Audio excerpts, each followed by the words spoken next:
Hello, and welcome back. For today's podcast, we're joined by Helen Gowans from the Ocean Conservation Trust, who is speaking with us about their work to conserve marine wildlife across the UK's southern coast. Helen describes their work to protect Blue Meadows and goes into how the Trust works with fishermen and other stakeholders to create positive relationships between conservationists and industry. If you like this episode and like to follow more on this project, please follow the links in the description. And if you'd like to support us, you can make a donation at restoreourplanet.org or follow us on LinkedIn, Twitter, Facebook, or Instagram. Enjoy the conversation. Hello, and welcome back to Restore Our Planet podcast with me, your host, Jack Cole. So today I'm joined by Helen Gowans from the Ocean Conservation Trust down in Plymouth. So Helen, welcome. How are you? And tell us a little bit about your background. Yeah, I'm good, thank you. Happy to be here. I'm Helen. I work for the Ocean Conservation Trust. I'm the Public and Community Engagement Manager here. So all of the sort of informal learning that we do with the Ocean Conservation Trust, that's what I run. The charity itself has been set up, and we've got a mission of connecting us with our oceans. So it's a lot of that ocean optimism that you guys talk about a lot, getting people in, on and under the water, and also hoping to protect and restore it as well. So that's what we do. Fantastic. So tell me a little bit about the current state of our marine habitats. So here at the Ocean Conservation Trust, we like to be optimistic. There's always a point of return for us, I think. But there are areas that particularly need protecting and restoring. Habitats in particular are sort of declining around the place. The more that we develop and the more that we use our ocean, not for the best ways, basically. So yeah, there's a lot of work to be done, but I feel like it can be done. Great. Okay, good start. So tell me a little bit more specifically, what kind of, in terms of those habitats, what sort of species are there? What kind of ecosystem, mammals, that kind of thing? What can we expect to see in those areas? So there's obviously the big one, coral reefs, for instance. They're the showstoppers of the ocean, basically, but they're also a really good indicator of things like climate change and the changing of the ocean. So they're a really important one, and there's a lot in the news recently about the Great Barrier Reef and bleaching events that are happening. But there's also some positive news as well in that way of it is sort of coming back to life a little bit, particularly after the sort of lockdown and people weren't using that area as much, which is really nice. But then if we go more locally, we are looking at seagrass protection, so seagrass habitats. Seagrass is the only flowering plant in the world. Seagrass can be found on every single continent apart from Antarctica. So it's literally everywhere, but it is in massive decline at the moment. But it's a really important habitat. It's a nursery ground for the fish that we eat. So fishermen rely on seagrass habitats to be nice and healthy so that they can then go on and catch the adult fish that rely on those nursery grounds. It's a really important habitat for coastal protection as well. So we're seeing more storms and everything with climate change coming in. But it protects our coastline, so it acts as a buffer for us because it holds that sediment in place and it's not crashing against our lovely towns and cities that are built all along the coast. And then the other thing is it's amazing carbon storage as well. So it stores carbon in its root system for millions and millions of years, which is actually helping buffer the effects of climate change, because that extra carbon that we're producing through things like burning fossil fuels and little things like putting the kettle on, that sort of thing, it all adds to this carbon being released into the atmosphere. And then this seagrass is just an amazing plant that will store that carbon in its root system. It's called sequestering carbon, and it's actually more effective than the rainforest at doing this. So it's one of those little secret plants that no one really talks about, but it's actually one of the most important ecosystems, I'm going to say, on the planet, because we love it here. Good, good, fantastic. Okay, so more specifically, how is human activity affecting the decline in seagrasses? So there's a couple of different ways. So the more we add carbon to our atmosphere, so the more fossil fuels we burn, the more pressure we're putting on this plant because, it can only, it gets to capacity. The other thing is that the seagrass habitat is in decline as well. So we're losing quite a lot of our seagrass habitat. So things like unsustainable fishing techniques will rip seagrass beds up. And because we pull the root system out and then all of that sediment is released into the ocean and along with all that carbon as well. So that's really, really important to consider. And then the other thing is just recreational boating as well. So if someone puts down their anchor in a seagrass bed, it will create an anchor scour, which is where the anchor literally will move on the seagrass bed and create this sort of scour where it will rip all that seagrass up. So yeah, those are the main things that are affecting it at the moment. Okay, so you mentioned there the importance of seagrass. What other species does what's happened to seagrass? Does that have knock-on effects on other species numbers or behavior or populations or Yeah, yeah. absolutely. So seagrass, like I said, is a really important nursery ground for commercially important fish. So you've got things like pollock, you've got cod, all these little baby fish live in this seagrass habitat because it's a nice, safe area for them to live. Things like cuttlefish as well rely on it to lay their eggs on.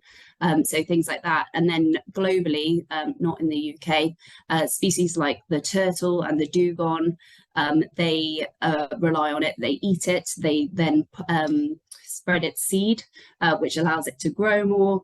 But yeah, the more that habitat's declining, the less it's like your own home getting smaller and smaller and smaller until you're only left with your living room, which isn't very helpful because you've got nowhere to cook your food, if that makes sense. So that's what's happening to the seagrass.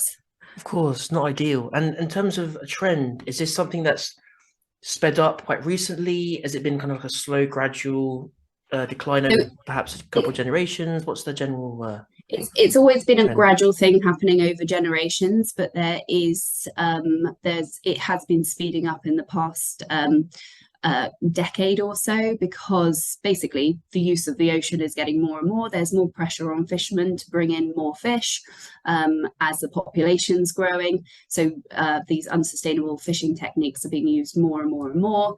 And we're finding that there's also like a decline in these fishing populations. So they're going to different areas to fish, which happen to be where the seagrass meadows are. Okay. I think that brings us in nicely to begin chatting a little bit about the specific projects that you've got going on at the Ocean Conservation Trust, and it'd be great if you tell us a little bit about the work you're involved with and what you've got going on. Yeah, absolutely. So for me and my team, what we do is basically achieve our mission statement, which is connecting us with our oceans. So here based down in Plymouth at the National Marine Aquarium, the aquarium that the charity owns and runs, we create experiences for people to connect with the ocean. So we have our amazing conservation pathway that we follow, which is experience and participate. So you do an experience with us, whether that's snorkeling on these lovely seagrass meadows, coming to the aquarium, joining in with a show about sharks, something like that. You have this amazing experience with us. Through that experience, you discover and learn something new. And then hopefully you go on to connect with the ocean in a really positive way and then act to protect it as well. So that's our sort of public and schools facing side of things. So we have a big schools program as well, where we get schools to come to us and we do workshops with them, and it's all linked to the national curriculum as well. So that's really important for us. And then we've got our habitat restoration side of things as well. We're talking about seagrass. So we have our Blue Meadows project, which is protecting and restoring seagrass meadows, particularly down in the southwest at the moment. The Blue Meadows programme is very ambitious, and we're going to protect and restore 700 acres over 5 years, and that's 10% of the UK's seagrass population or habitat. So really ambitious but really exciting project. We have already, I think we're on 20 acres at the moment. So yeah, it's a really exciting project. But basically, the idea around it is to find these seagrass meadows which are in need of protection, and basically make them known to people, because that's one of the hard things about the ocean. You can't protect what you can't see. And that's, everything's covered in water. So, the local boat users might not even know that the seagrass is there. So one of our key things is to marker these seagrass habitats that are there, putting marker buoys there just to make people aware that they're there, and giving them the choice whether or not they anchor there or not, having gained that bit of knowledge. So we'll be working with like local harbour authorities to put these buoys in place. Obviously, with that, we need to do a bit of engagement around that, a bit of education around that. So we've got a big education program happening where we'll go and talk to boat users, run seminars. I think we've got beer mats in certain pubs around the place as well, just telling people what they are as well, which is always a good thing. And then over time as well, we will basically assess, has this made a difference? So we'll do a lot of diving on these areas, monitoring them and reporting back how healthy this seagrass meadow is. So that's one of the key things. And then the other side of that is to restore it as well. So we have a huge facility down here where we are basically planting seagrass seeds in a lab, and we grow them up to be shoots, and then we will replant them onto these seagrass beds that need restoring. It's a lot of we're trying lots of different techniques to do this, to see which one's the best one, which one's the most efficient one, which one produces the best results after we planted them. So we've got an amazing team here that do a lot of that work, go diving quite a lot, which is nice for them. But yeah, that's our Blue Meadows program as well. Sorry, what was the timescale for that in terms of into the future? Is that like a long-term plan or? Yeah, so at the moment we've got funding for 5 years, so it is a funded project. So that will be over 5 years that we are doing this. But the work never stops. We hope that we can continue this for many, many, many years to come, and just keep restoring this seagrass, and then hopefully expand the project as well to be all around the UK. And then if these techniques work, there's potential to take it abroad as well. Fantastic. And what have been some of the perhaps unexpected day-to-day challenges that you faced in your work? Everyone we speak to comes with a different background and a different story and a different connection to the ocean. So I think one of our major challenges here at the Ocean Conservation Trust is tailoring our messages to the right people. And, I quite often say in my job, I ask a lot more questions than I give answers to, because I get to know my audience quite a lot. And that can be quite challenging because sometimes it's quite slow. But as long as you know your audience, you know how to get those messages across, but it's very time consuming. So for instance, I wouldn't go in and talk to a school group the same way that I would talk to a group of fishermen that I'm trying to influence, because it just wouldn't go down well, basically. So yeah, there's a lot of different techniques we have to use when talking to people. But having said that, conservation, it starts with people. So that is the crux of what we do. We have to get people involved and feeling like they're a part of it and that they can make a difference as well. Otherwise, there's not much point in doing our work, because it will just be undone immediately. Absolutely. So public engagement and awareness raising is obviously a really crucial part of conservation and getting the ball rolling. You mentioned there's sort of different techniques that you might use for different groups, and I was wondering, because perhaps some people in our audience, including myself, might be engaging or beginning to engage in something similar to the work that you do. And I was wondering, how would you approach, say, fishermen or these different groups differently? What sort of different techniques, different approaches, perhaps what different things do you bear in mind when you're talking to these different people? So yeah, it's a difficult one to answer, and something that people literally spend their lives trying to write papers on and that kind of thing. So with a group of fishermen, for instance, you know, we're talking about their livelihoods here. So they are sensitive topics that we're talking about. You cannot just go in all guns blazing like, hi, you need to stop fishing here, because no point, they will just turn their back on you and carry on their daily lives. But having said that, most fishermen that we engage with are really interested in that sort of science behind fishing and why it's important to protect some areas so that the fish can, you know, grow up and be happy, grow up and grow big enough that they can then be caught and the fishermen can make their livelihoods off of it. So that's one thing that we consider a lot when we're talking to a group of fishermen, is you have to be quite sensitive to their needs and their topics as well, especially, you know, it's pretty hard times at the moment. So people do need to make money, and yeah, we consider that as well.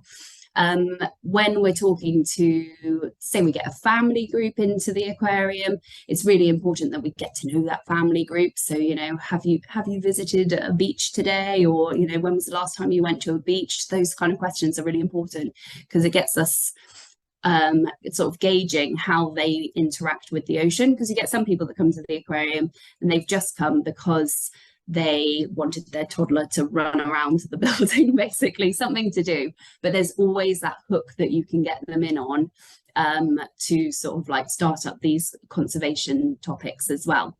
So that's something really important. We're actually running a project at the moment called Think Ocean, which is getting people to think about the ocean in their daily lives. And it's an online tool that people can use. And you basically run through a series of questions about your connection to the ocean. So, you know, what things do you do to protect the ocean? When was the last time you visited the beach? How does this picture of the ocean make you feel? And it basically categorizes you at the end. It sorts you in the end into different shoals. So we have the head shoal, we have the heart shoal, we have the hand shoal, and then we have a new starter. And it basically starts people off on their journey to these pro-ocean habits that they can do, but it's tailored to the type of person that they are and how they already interact with the ocean. So it's easier for them to get involved in it. So for instance, the heart shoal, which I'm in, you know, you've got that already got that love for the ocean, that affinity with the ocean, that sort of sense of calm when you go to the ocean. So that's that shoal, and the suggestions for it are very sort of things that you can do at home, in your home with so that you can bring the ocean home with you as well. And then the head shoal is very much, you know, they're the people that like to discover something new about the ocean. So it's finding ways to connect them to the ocean. And then hands are the very practical people who like to get involved with beach cleans and stuff like that. So it's just little ways to suggest how people can protect the ocean, but trying to tailor it to them as a person, basically. You mentioned that you're part of the heart show, and you said, yeah, heart shoal. Right. How might someone, as you say, bring home the ocean with them? So it's just basically thinking about the ocean when you're at home. So, for instance, for us, it's these little habits that you can create, basically, in your daily life that means that you're thinking about the ocean when you're at home. So for instance, very small changes like turning off the lights when you leave a room means that you're thinking about the ocean in your own home, which is incredible. That's what we want everyone to do, basically. You know, when you go shopping, you're not choosing the plastic wrapped items of vegetables, you're choosing the loose ones. And that, again, you're thinking about the ocean when you're doing that, because those small habits have such a bit, when you build them all up and you've got all your shoals doing all of these activities, it builds up to a massive change for the ocean, and a positive one. Fantastic. Something I always thought was quite brilliant, whether it was intentional or not. And again, there are sort of debates about how effective and efficient recycling is and that sort of thing. One thing I always thought was really quite something was, we're at a stage in, and not just the UK, now many parts of the world, but every time someone goes to throw something away, they have to make an environmental choice, you know. But whether they're an environmental person or not, they have to think this bin or that bin or otherwise. And what you said there sounds like something quite similar, and it's, as you say, it's sort of every day it's in someone's mind. Brilliant, good stuff. That's it. Yeah. Okay. Well, Helen, so tell me a little bit what you think in terms of So next 5 to 10 years, what do you think in terms of how things are trending? I know things are a little bit sort of up in the air at the moment, in many ways, but how do you think things are going to progress? What are things you'd like to see? How are things shaping up? Yeah, I think it's obviously very difficult to say what's going to happen in 5 years' time, but I think consumer habits are going to be a massive thing. You know, we've got a huge population of people that have chosen to be vegan, for instance. We do have, you know, a lot of shops have opened where, you know, you don't use any plastic, that sort of thing. Eco holidays are becoming a new thing, you know, staycations, that sort of thing. So I do think these consumer habits are going to drive a positive change, which is really nice. So starting from the bottom up, which is really, really nice. You know, it's always difficult to know what's going to happen at the top end of that, but we can be optimistic here. But I think as well, like there's a lot of projects now working on this habitat restoration side of conservation, which is really key, because if you don't have the habitats, you don't have the fish, the animals, all the benefits of that habitat happening. So that's really important. But it's really nice to see that there is a sort of key focus and a drive towards that, which is really nice. And we do get massive support from the general public as well around those projects. So yeah, I think I'm very optimistic, but I think that's because I'm a part of the heart shop, basically. Yeah, I'm very optimistic, but I think our charity is very optimistic as well. And I think, yeah, I think there's good things to come. Yes, I think that's a nice place to finish. So Helen, where can people find you, support your work, see what work you've got going on over at the Ocean Conservation Trust? So different ways. So we've got our website, oceanconservationtrust.org. If you're particularly interested in our Blue Meadows project, that's a different website. So it's bluemeadows.org. Or if you're down in Plymouth and you want to come and visit us, we're at the National Marine Aquarium here. So all of our Ocean Conservation Trust staff are based here as well. So yeah, pop in and have a chat, basically. And if you want to become a member, please do. Fantastic. Oh, Helen, thank you for your time. No problem at all. It's been fun.